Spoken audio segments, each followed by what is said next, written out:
All right. Welcome back, all you audio enthusiasts. This is your host of the Channel Audio Group podcast, and we're going to get into something, very relevant today. It's the consideration of live streaming.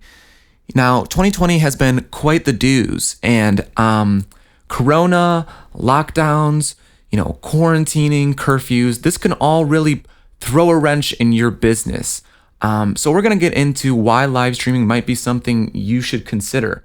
Now, thanks to COVID-19 and the uncertainties that came with it, the events and meetings industry has certainly been turned upside down. I think we can all agree. Organizations have begun to have doubts about scheduling in-person meetings, and some have canceled them altogether. Not cool. It is too early to say whether such drastic steps are an overreaction or maybe a sensible precaution. If nothing else, these decisions are made with the best of intentions.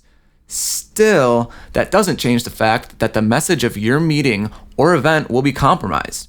This begs the question, if you can't host an event with a live audience, how can you share your message timely and safely? So this is going to lead us to considering live streaming the event. We are not suggesting that you hold meetings with a mobile device over an internet connection. No. Your event is important and significant, and as such, your audience needs to be impressed and excited about your message. The people who are listening to you and what you have to say should be exposed to a live stream that is flawlessly executed. Virtual attendees should feel as if they're actually in an elegant venue listening to a keynote speech. It's all about the comfortability of the audience, folks, anytime, live or streaming. So does this idea sound intriguing to you?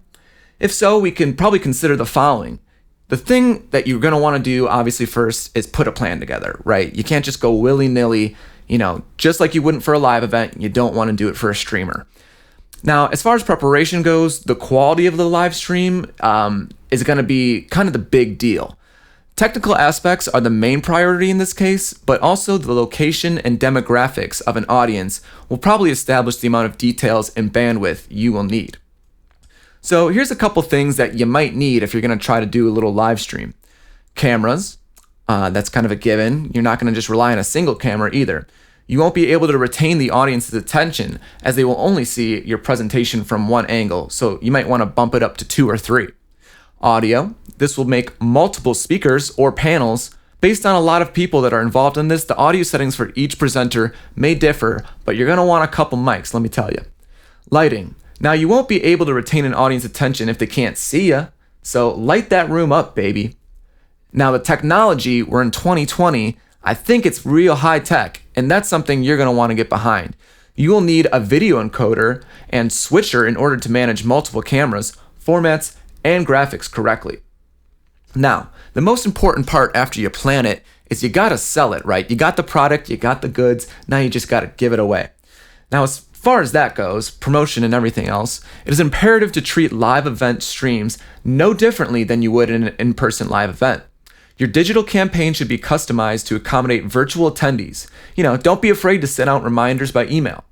Post reminders on social media and your official websites. Send another reminder before the live stream starts. Just keep, bam, bam, thank you, ma'am. If your audience requires assistance, make it easy for them to access technical support. With your older audience, that's even more important. You want to be able to ensure it's very accessible and it's easy for them to do.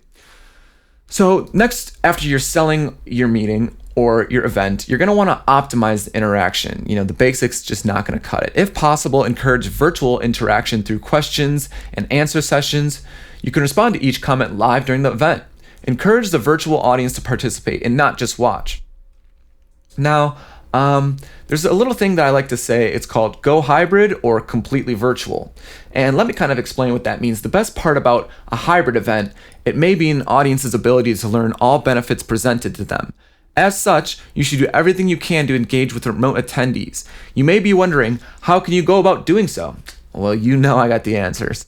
You're going to want to monitor social media channels and view conversations. Encourage audience members to participate and make queries during the Q&A. Also, create at least one digital hangout that unites the attendees of a live stream. This allows audience members to talk about certain subjects as well as virtually network with one another. And then finally, presenters should acknowledge virtual attendees and engage with them. Now, a visual presentation is not just limited to attendees. Other speakers can also be a part of the presentation virtually. This is quite beneficial as speakers will not have to leave their homes to deliver their message. With that said, speakers should be well-spoken and talk to them directly to the camera. This is something even the most experienced speakers will need to adjust, as more as used to walking around on a stage, looking at various people in a room. Now, another thing you want to keep in mind is not trying to surprise anyone. Rehearsing for a live stream presentation shouldn't be neglected. Virtual presentations should be treated just as like an in-person one, and that means speakers must rehearse. All aspects of the presentation should be tested out, and that entails checking equipment, the venue, and the content to be delivered. Any potential glitches should be isolated and rectified before you go live. The amount of bandwidth necessary must also be reviewed. In short, no detail should be overlooked. Live stream events are viewed on all sorts of devices, and such, your feed should be easily visible on all of those puppy guys. Now, to create a backup plan before going live, might be smart. Anything you can control should be controlled. Malfunctions will happen from time to time, but having a backup method of broadcasting a live stream will go a long way. Having a second set of equipment necessary for the broadcast may be a lifesaver. Bum, bum, bum. Now, what you're going to want to do is make a copy, of course. The live stream should be recorded and copied. Someone interested in the event might not have been able to watch your presentation live. Very important.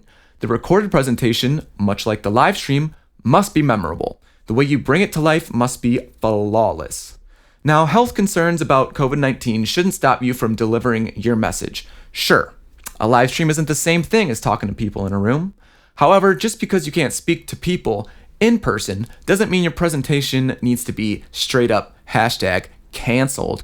By preparing for the presentation in advance, a live stream might actually end up being more effective. Well, that's it for us, guys. I hope I gave you a little bit of calm and ease, how you can kind of dance around this tough time that we're in. As always, I appreciate you hanging out. I'll be with you soon. Au revoir.